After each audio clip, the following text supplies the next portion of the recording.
Ladies and gentlemen, welcome along to today's webinar. I'm John James and I'm your host for today's event. This is another webinar in our Beef Connect series. It's a partnership between FutureBeef and Beef Central.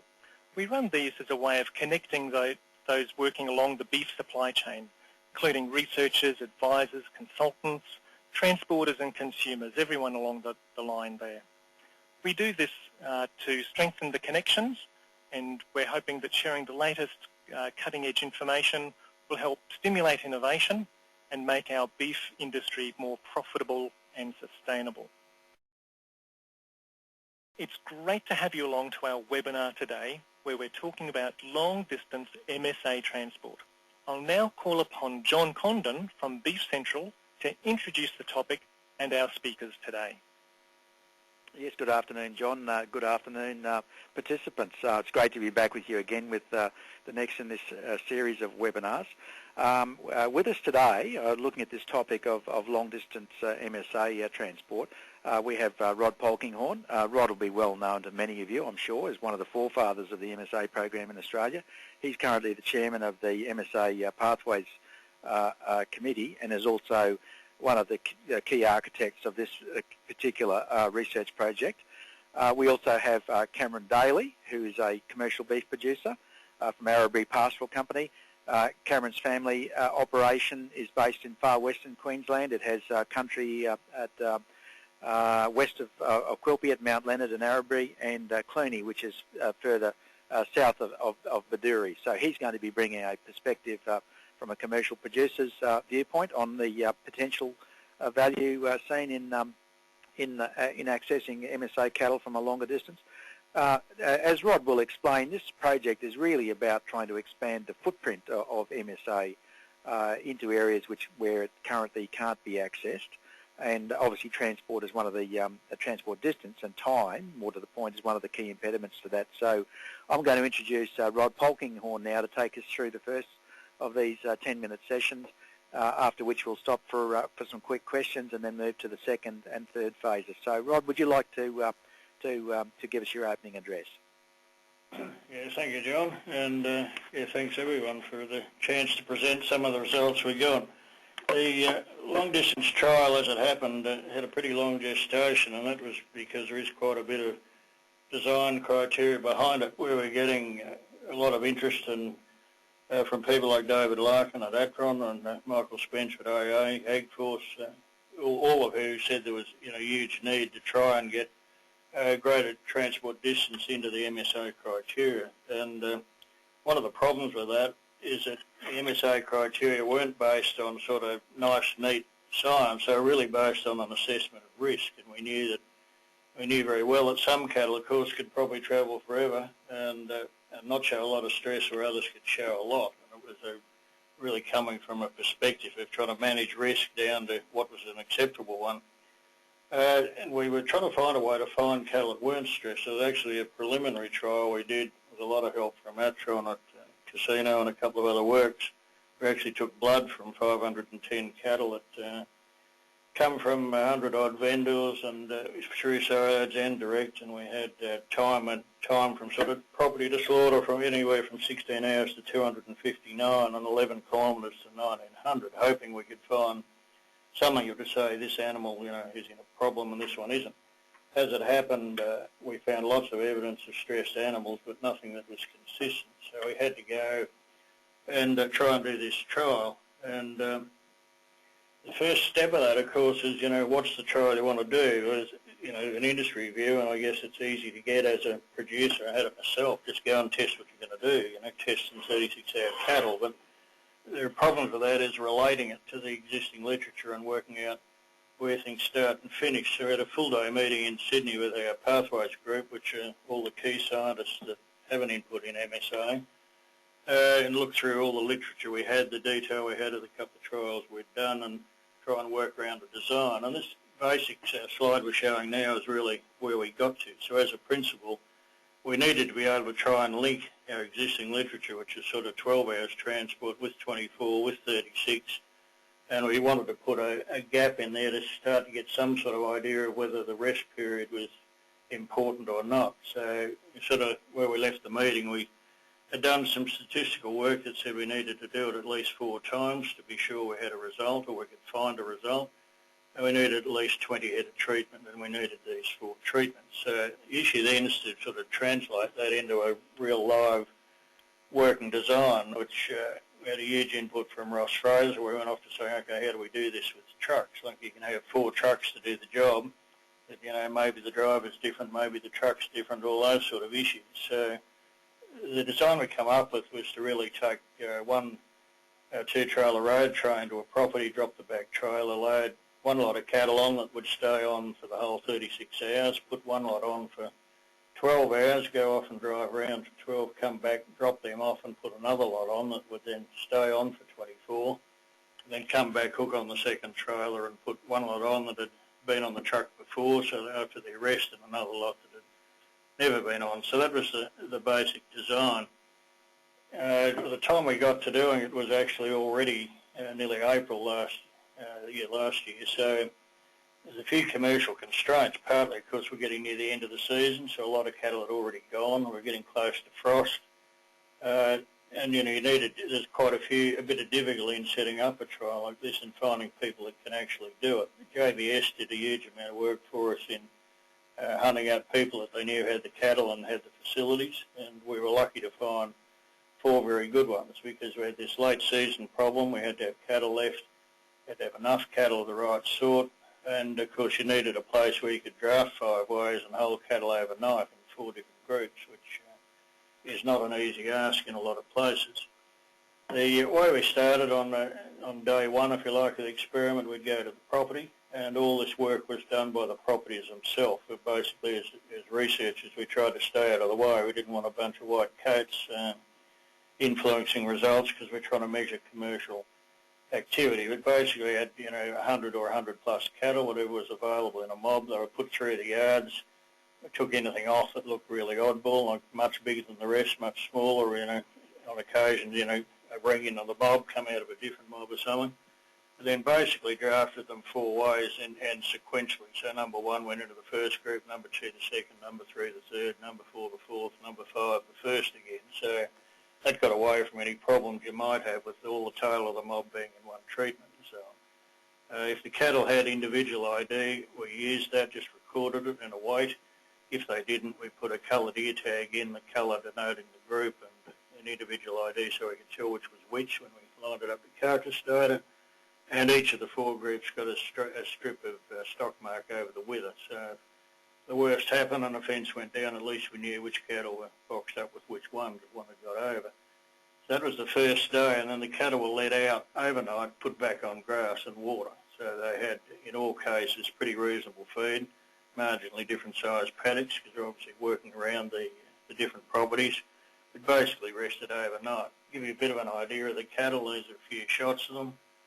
One trial were all Sanders, one were all Droughties, and the others were crosses with varying degrees of Bos Indicus. So I think relatively typical cattle for what you'd expect to see in Queensland into the Territory. Just to show that a bit more, I guess what that says is we also had a good range as well as pretty typical cattle from 0% BI to 100, live weights from around 500 to 600, dressing percentage all about the same, carcass weights, pretty good range, 240 odd to 300, rib fats, EMOs, all relatively similar. So on day 2, so the day after we drafted the cattle, Fraser's brought a road train out early in the morning, took off the rear trailer as we said, and we taped, you can see there's a little picture to the right up the top there, just taping a data logger. We put one of those in both decks, so we recorded temperature and humidity every 5 minutes for the duration of the trial for 36 hours. We knew what the conditions were in each deck. We put a load of, run the top deck on. It was either 20 or 22 cattle, depending on the property, and that top deck stayed there for 36 hours. Put another lot on the bottom, and the truck went off for a drive around and came back in the evening just before dark. Just before the truck got there, we mustered a second lot of cattle. We unloaded the bottom deck onto hay and water and loaded a second group back on, straight out of the paddock and on.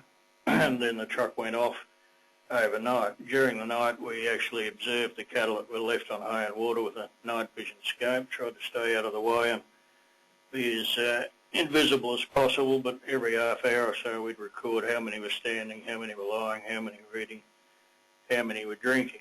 And next morning the truck had returned, and you can see two hay racks up the top there. We got quite different performance between groups. The one on the left, that's after 24 hours feed, and you can see the cattle ate almost nothing. And I think I recorded 5 of them lay down once, but mostly they walked around all night, didn't drink, didn't eat, versus a lot on the right where they'd eaten virtually all of the hay in the first hour or so, and then lay down and rested. So quite different behaviours, which we observed.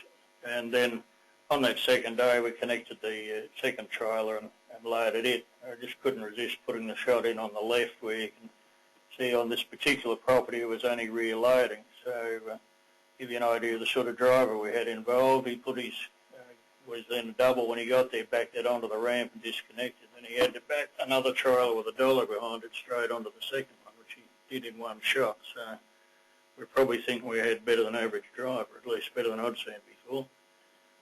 I used to just go back to that. Well, the truck left there, so what we have is a 36-hour and a 24-hour set of cattle on the front trailer, and we've got one lot that have never been on that are only going to be on 12, and another lot that had been on off overnight on the hay and back on the rear trailer, and it then headed for Dinmore.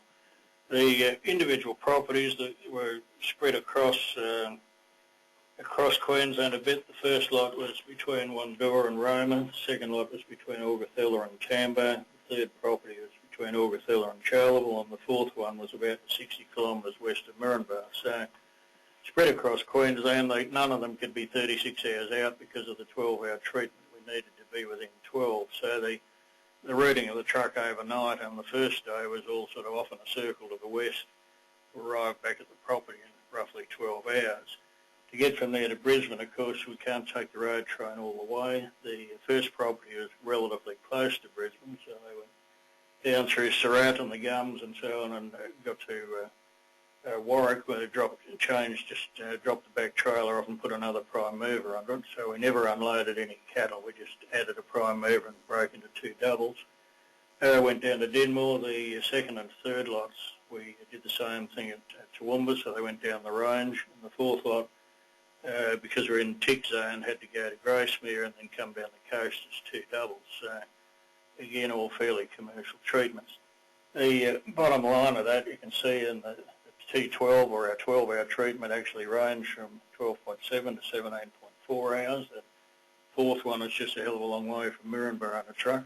And you can see it was 1,123 kilometres. 24, we were up to sort of range from 24 to 30 hours. Our 12 plus 12 with the rest come back to about 23 to 27, and that's really a comparison to the T24, and then our 36-hour treatment was actually as high as 41 hours and as low as 34. So it's quite a lot of kilometres there and quite a lot of hours. We also recorded the distance on dirt and the distance on bitumen. The driver kept a track of any cattle that were down or he stood up or whatever. Every time he stopped, we had a record, and the truck actually had onboard computer system, so we were able to download a log of where they were at every minute, how long they stopped, what the average revs were, what the average overspeeds, underspeeds, all this good stuff that Fraser's used to monitor their trucks. So we had a lot of quite good data and we think pretty commercial data. I just pull up there a chance if there's any issues on the sort of how it was handled at property to make sure people are comfortable before we get into some of the results and fill on. Great, thanks for that, Rod. We do have a question already, and that is, did you also measure live weight loss during transport with each treatment? We measured live weight with the property scales. So, you'd expect them to be moderately right, but they're not a set of certified scales. We didn't get live weight at the abattoir. We thought the extra step of trying to measure a live weight run the risk that it's an unusual stress, but of course we did get carcass weight. So we got a dressing percentage based on the property's live weight and the abattoir dead weight. Okay, thank you. Well, you must have been very clear with your presentation so far, because that's all the questions. So how about you move on to your next section, because I know you've got quite a bit to cover. They might all just be dead bored, John. We'll keep going. Never. The cattle at Dinmore were dropped onto dirt yards. They arrived there from about 9 o'clock in the earliest treatment to just after midnight on the long one. But basically we unloaded the trucks as one group, so they all run off together. The reason for that was to try and make sure we didn't get any effect in kill where we killed one lot first and there could have been some sort of abattoir effect. We observed all the cattle coming off deck at a time, and somewhat to our surprise, you really could see no evident difference whatsoever. They seemed to walk off at much the same speed, and so they were boxed and mixed, walked down to a dirt pen and given water only overnight. And at 6 next morning they brought up onto the concrete and washed, and we killed straight after the first break. So at 9:20 is when we started to kill each lot. At Dinmore they kill one every 35 seconds or thereabouts, so they were all killed within about an hour period. And because we'd mixed them, you didn't get a perfect mix, but you certainly didn't get all the 12 hours first and all the 36 hours last. It was typically, one of each. So any problem or any issue that you sometimes get in an abattoir about the time of kill or something being different should have been spread across the 4 groups. As they come across the kill floor right at sticking, we took a sample of blood, and we had you can see Jess down the bottom left there. We had a centrifuge set up in the room literally about 20 feet away from the knocking box. So the bloods went straight out there, was spun down. We separate the red from the white and then freeze the white cells, which went over to Dave Pethick in Western Australia to analyse for blood parameters, and we took a urine sample on the kill floor at evisceration. So we had urine samples and blood samples. The MSA graders tracked every carcass through for pH declines, had a temp and pH every hour until they got under 6. And then at the next morning we went in and did the normal grading. So they had full MSA grading, put an ID on every strip and so on, ready to go. In terms of the live effects, this is some of the stuff you can see when we add these groups together for 12, 24, 12 plus 12 and 36. Estimated by Syndicus, obviously not much difference. The live weight there just says we did a pretty good, that idea of sequentially drafting works pretty well. There's actually very even weights across the group, so fortunately we didn't get an effect there. Dressing, but I guess somewhat surprisingly to us at the time anyway, there was effectively no significant difference in dressing percentage and really no hint that there might have been one either. Carcass weights are also well balanced because the dressing and the live weight. Rib fats are quite similar, eye muscles similar, os very similar, so all those live effects, including the ones that you might have expected to change with transport, like at least dressing percentage, is absolutely nothing to see, no effect whatsoever. We looked at the exclusions, because within MSA, anything that's got a rib fat under 3, of course, is thrown out, and there's quite a big difference between different properties here, and that's is certainly not critical about that because of the way we selected the cattle, and it being the end of the season, there were properties trying to cooperate with us that probably let us have cattle they might normally put up for MSA because they're a bit thin. So we certainly had a difference, but the important bit is you can see there's really no pattern in terms of transport. So yes, we had some properties with a relatively high amount of rib fat exclusions that were under 3, but they were spread right across the treatment, so it certainly wasn't significant. pH, much the same story. We had more cattle than we wanted with high pH, but there's no hint of them being, look at the 36 hour where you might have thought it would be greatest. It's in fact the lowest, or similar to the others. So no significant difference in pH, even though there's quite a few cattle that had high pH in some groups. These are percentages we're looking at. So 18% in one group for high pH. Go on to meat colour, which you'd expect to be similar, and in fact it was quite a bit worse. But again, absolutely nothing between treatments. We had up to 75% in one group that were above meat colour 3 and would have been thrown out of an MSA grade. But you can see again, if anything, the 36 hours just the same as the other treatments. So it seemed to be a property effect, not a trucking effect. Dark cutting meat, for anyone that hasn't seen it, it is about as dramatic as that. So, real dark cutting meat is certainly excluded from MSA and for some good eating quality reasons, as well as just the retail appearance. And we'll come back to a couple of issues about that. All up, we had like 40% of these cattle would have failed MSA. So that's one of the cautions when we look at the results.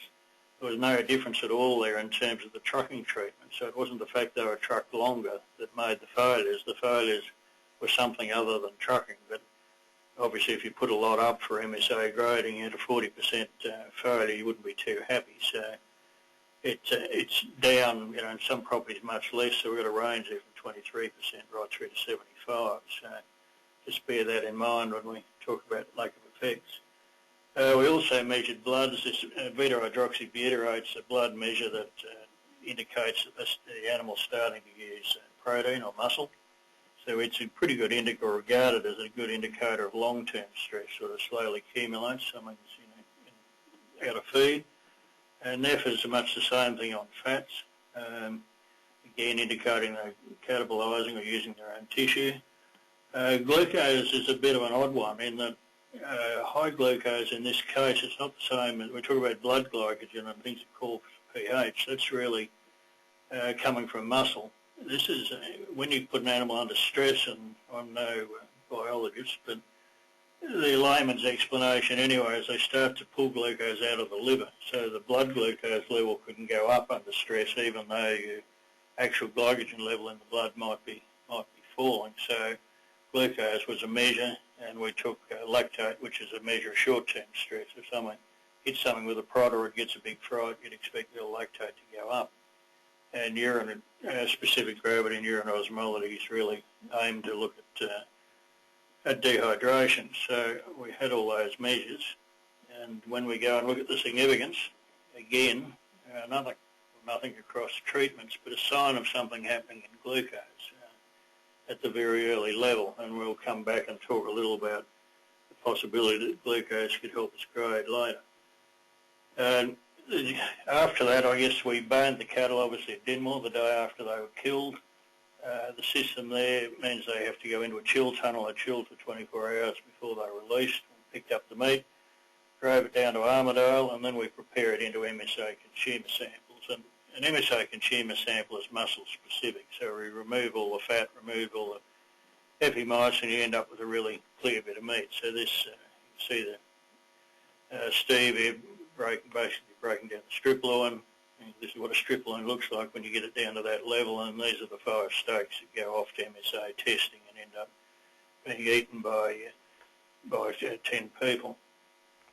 Consumer testing was normal. We actually mixed this meat through with other MSA meat to make sure every consumer got a big range. So we had something like tenderloins being eaten at the same time as these strips, and something like topsides or outsides.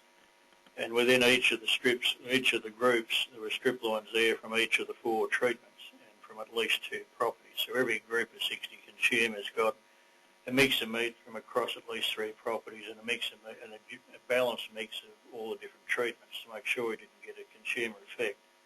All the consumer knows is this number that's sitting on their plate, you know, Sierra 16 uniform, and they fill their scales in. So the results, we don't say, what do you think of this 36-hour meat? We say, you know, how do you judge this meat for tenderness and so on. And again, when we look at the results, it was a huge range. So on tenderness, we had a range from 16 to 84. Now the cut-off for MSA 3-star is 46, and for MSA 5-star is 77. So we've gone from an extremely bad failure right through to 5-star strip loins in this trial.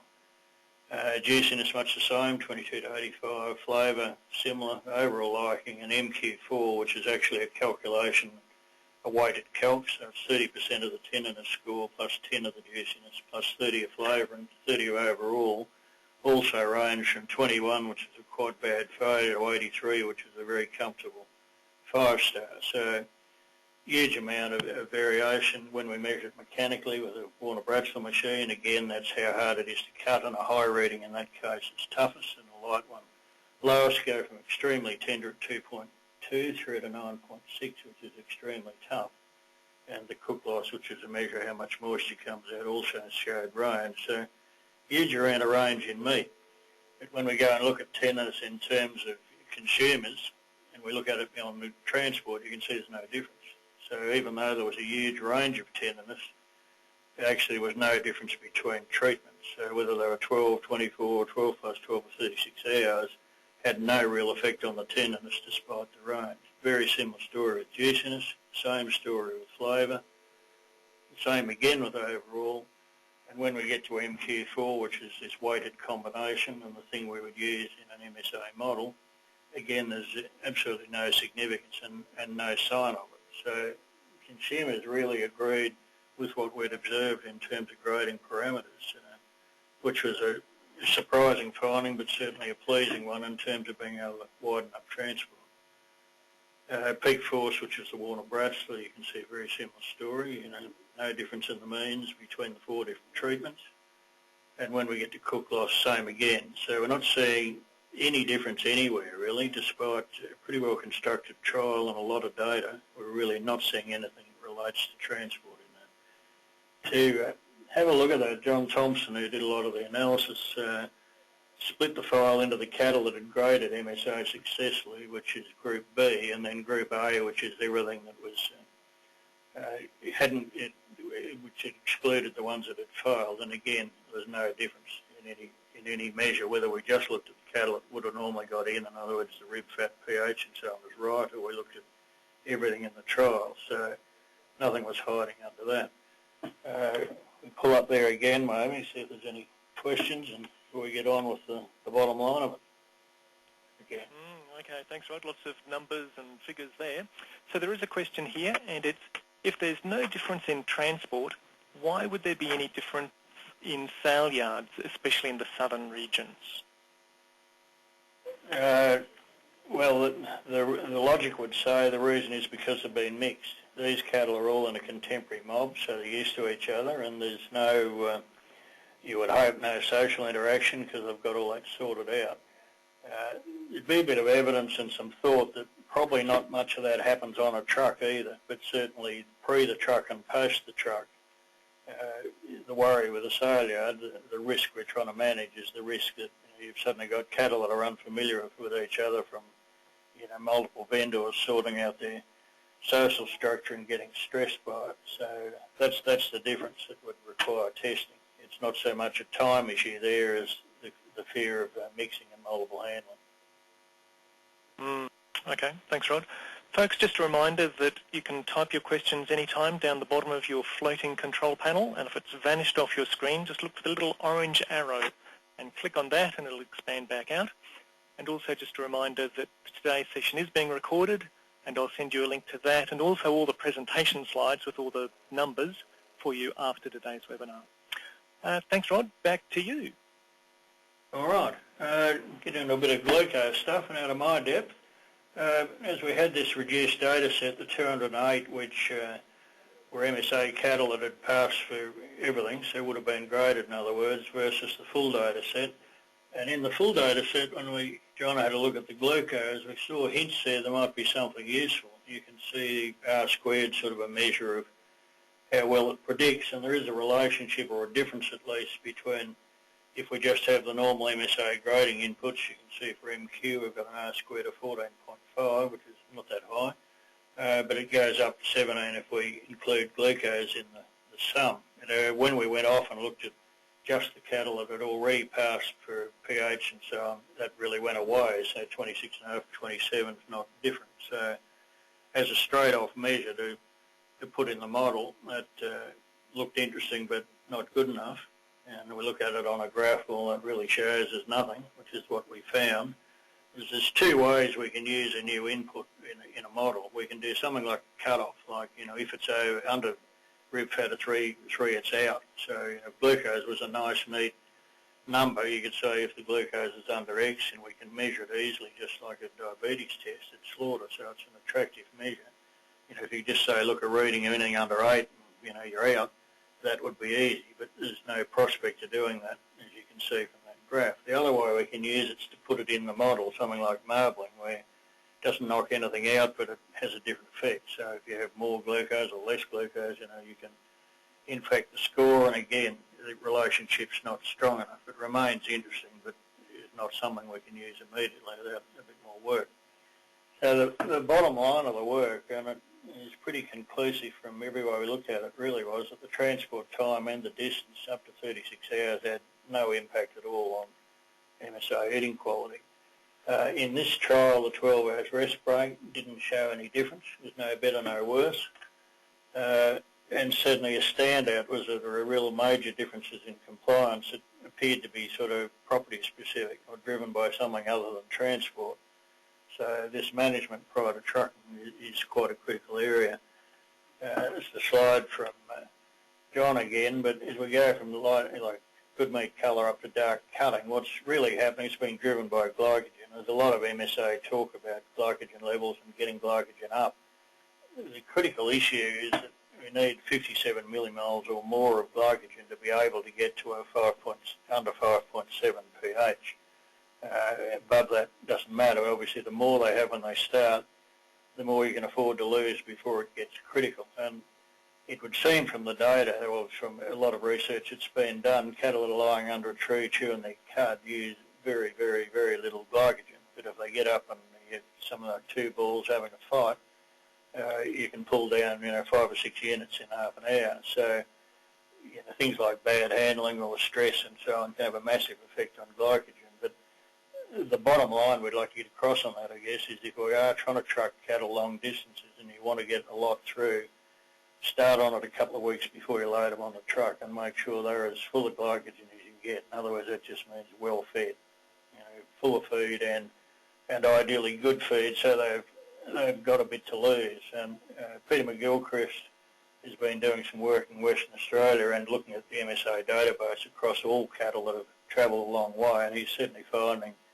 a linear relationship when you look at the whole sort of set of everything that's ever been killed between the distance travelled and the percent of dark cutters, which would make sense and indicate that the glycogen is falling with long distances unless you've done it. And he's finding very little or nothing in the feedlot cattle, which makes sense again because they've fed a pretty high energy ration and got lots of it, and more in the grass cattle. So as a management technique, certainly nothing wrong with trucking them a long way, but to try and get a good result, please fill them up before we do it.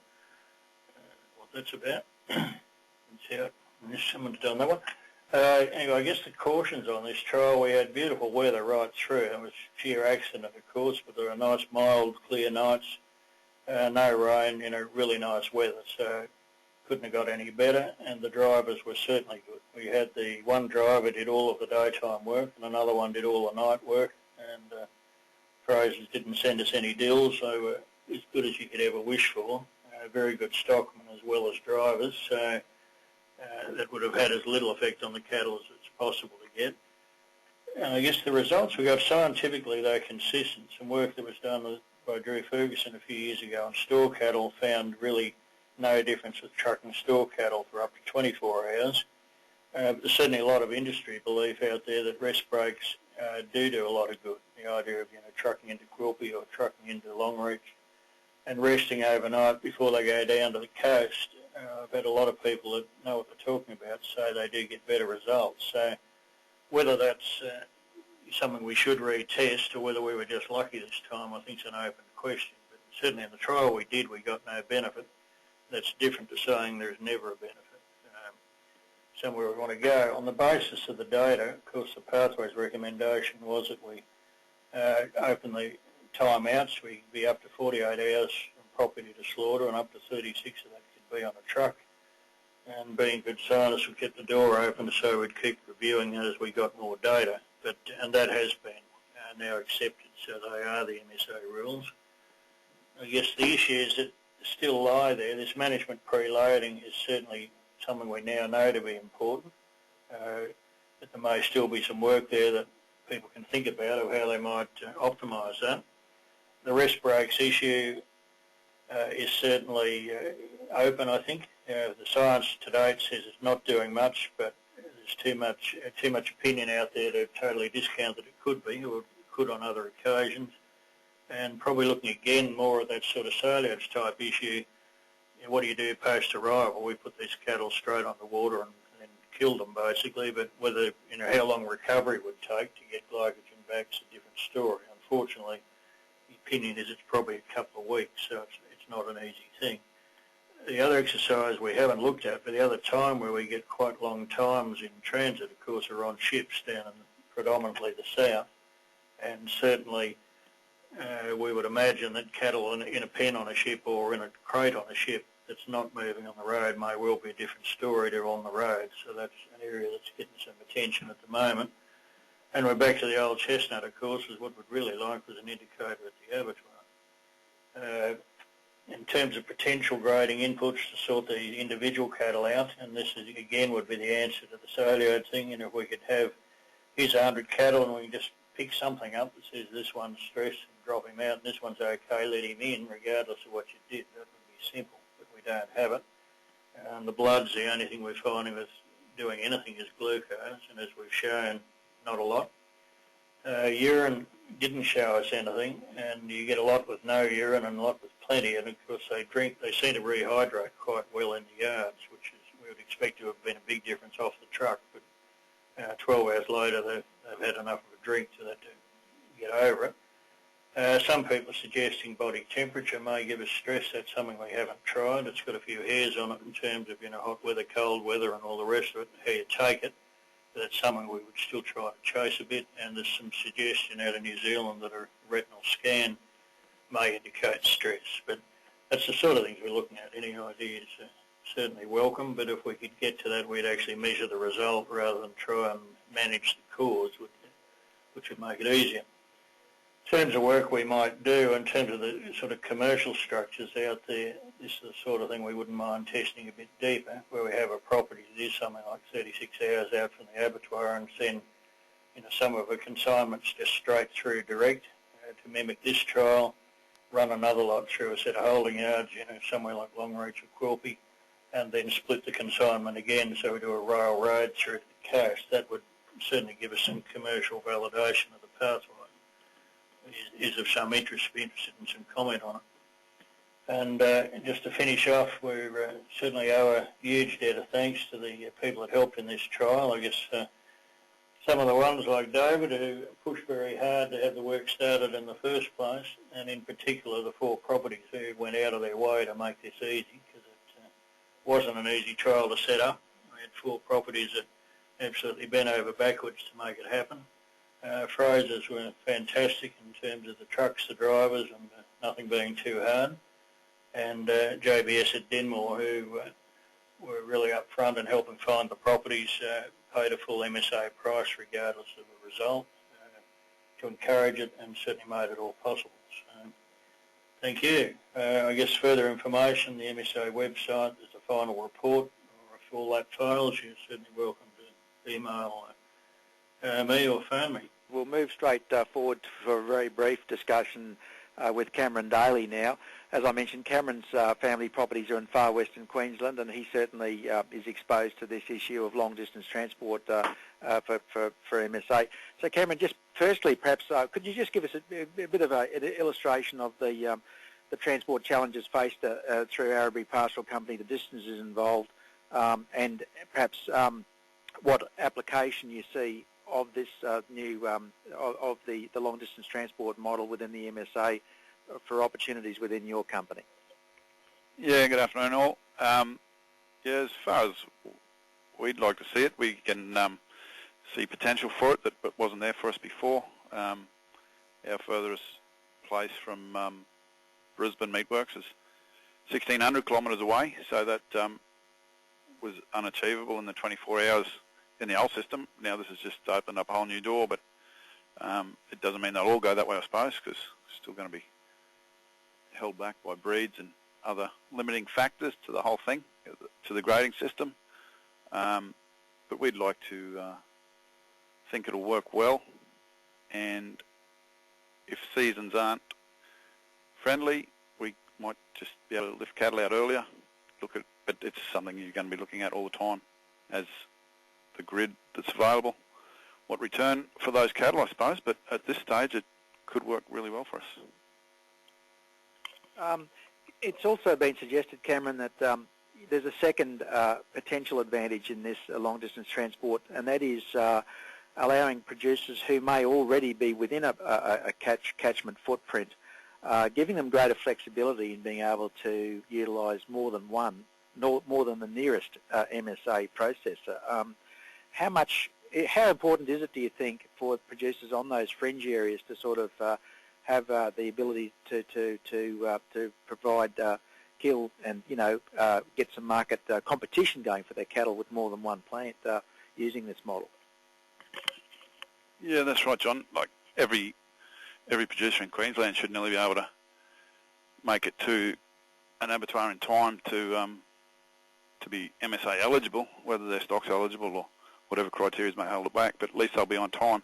And the ones that were just on the fringes before, if the works want to spell those cattle, will now entitle them to, with breakdowns and all those unforeseen factors that could have stepped in your way. But even a lot of places, yeah, it'll even open up, yeah, not even state to state, it'll let you go a lot further. That's right.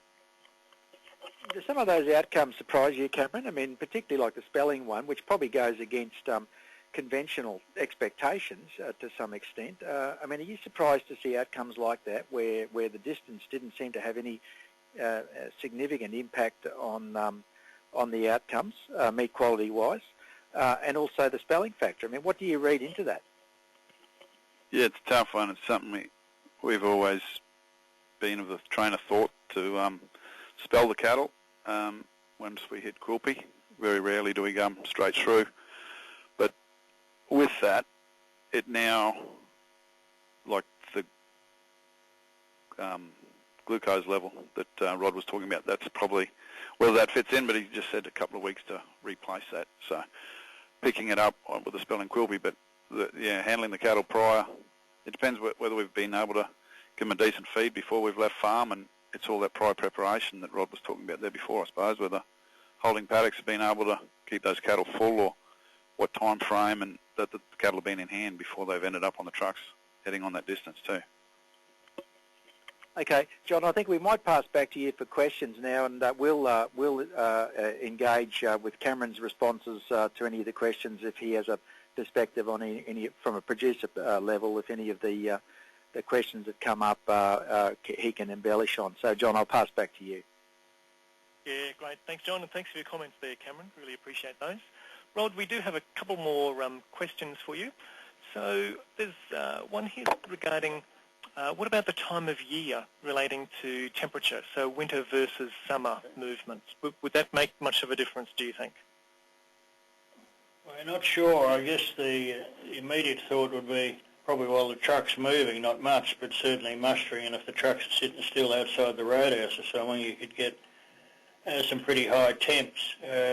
Even with the recording we did, you could certainly pick up where the truck stopped. It had no impact, but there's quite an appreciable difference between the two deck temperatures, during a stop versus on the road. So it may do. I think, as I understand it, I'm of course more Victorian than Queenslander, but the season itself dictates when you can get cattle out and when you can actually get trucks in. So that may be sort of a bit of a self-regulating factor. But yeah, really hot, sticky weather or really cold weather in the south, you'd imagine could have some impact. And we certainly haven't tested it, and as it happened, the weather could not have been any nicer, so that may have helped. Okay, thanks, Rod. There's a question here asking whether you considered temperament as a measure as part of your studies. No, we didn't, but we observed a bit. The idea, of course, was to try to make this, just absolutely typical, like real commercial cattle under real commercial conditions, not, some sort of research cattle that might have been atypical. And as I said, because of the time of year, it was, and all the requirements for yards and so on, it was actually quite difficult to find 4 properties, let alone more. So we didn't record temperament as such, and we didn't go looking for difference. But as it happened, we did have some different temperament. We can't test it because it's within property. But certainly there were some obvious differences in that one property in particular was heavily into stock handling. And, everything on foot, very quiet, a lot of pre-handling of cattle. Other cattle had seen a white man before, but not a lot of them. And, you know, you could certainly see those differences. And as it happened, 2 of the groups we had an implant and 2 didn't. And again, that's sometimes thought to be associated with temperament. So the 2 groups that had the biggest problem with dark cutting and pH did have the stirrer's temperament, but that's a long way from proof. Like observationally, it's in line with what you might expect. But yeah, we certainly haven't tested it, and would be an interesting thing to test, although pretty hard. I mean, it'd be interesting science, but difficult. In terms of MSA grading, it's pretty tough to say, okay, what's the temperament of this steer, and do a sum. But it might well tell you something of saying, okay, you want to transport cattle a long way, temperament's important. I think you could find that out pretty easily. Good. Okay, thanks, Rod. And can you tell us, how do people get selected to be taste testers in research like this? They're all in Sydney at the moment, not that they have to be, and mostly they're trying to look after a good cause. We don't pay people to eat beef for fear that we get sort of, people who think they're professional testers.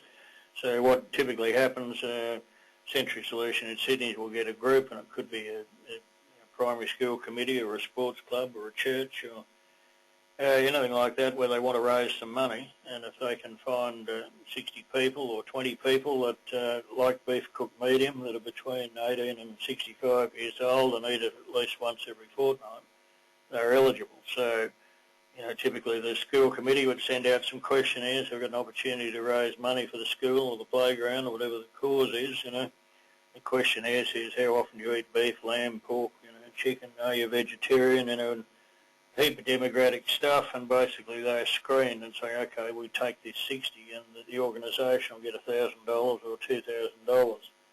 So that's how we recruit them, and we only use them once. So all up now, there's about 100,000 people worldwide that have been through that process. But yeah, they're genuinely untrained consumers off the street. In practice in Sydney, we try and move that around so it's never all in one place, move across demographic groups and areas. But again, in 20 years and 100,000 people, we've found almost negligible effects to do with how much income they had or sex or suburb or any of the things that you thought may have had a difference. So it's quite intriguing. Like one consumer can be absolutely anywhere and as mad as hell, but 10 of them together seem to give you an amazingly consistent answer. Very interesting. Okay, thanks for that, Rod. And by the way, there's a number of comments from the participants today thanking you and also all the industry participants that were involved with this research, and a number of people saying how great it is to be able to join a webinar without needing to travel. So it's all good. Now, folks, we'll just keep moving, coming towards the end. So I'd just like to draw your attention to Beef Central and the daily emails that they send out. So if you haven't signed up yet, just pop over to beefcentral.com and do so.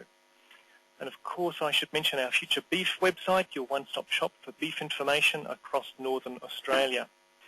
In due course, you'll find the webinar recording here. But as I said earlier, I'll send everyone who's registered an email with the magic link for that and the slides. And I'll also include the web addresses for how to find the final report and that sort of thing as well. While you're at our website, please take the opportunity to sign up so that you'll receive our FutureBeef e-bulletins in future, which is how we'll tell you of future webinars. Now, of course, we'll be asking your feedback on today's event. We'll be using SurveyMonkey to help us with that. And again, I'll send you a link, so please take a few minutes afterwards to complete that when I send you the email. Now, I'm pleased to announce that our next webinar will be, will it rain this time? As in, this wet season, will it be wet? And so we'll be looking at the variability of our climate, particularly rainfall, so droughts and floods. We'll also look at the use and relevance of seasonal forecasts and some tools to aid in decision-making. Now, this will primarily focus on Queensland, but it will also cover New South Wales, Victoria, and also up in the Northern Territory as well. The presenter will be Dave McRae from the Queensland Department of Science, Information Technology, Innovation and the Arts, and he works in the Science Delivery Group. So folks, that's all for today. I'd like to Especially thank Rod for the time and effort that he's gone to with, well, I guess, doing all the research that was involved and for taking the time to give us this presentation today. Thanks to Cameron and Jon for joining us and giving us a producer's perspective as well. But thanks to all you, all our attendees as well, for coming along and interacting with us as well. So until we meet again, hooroo.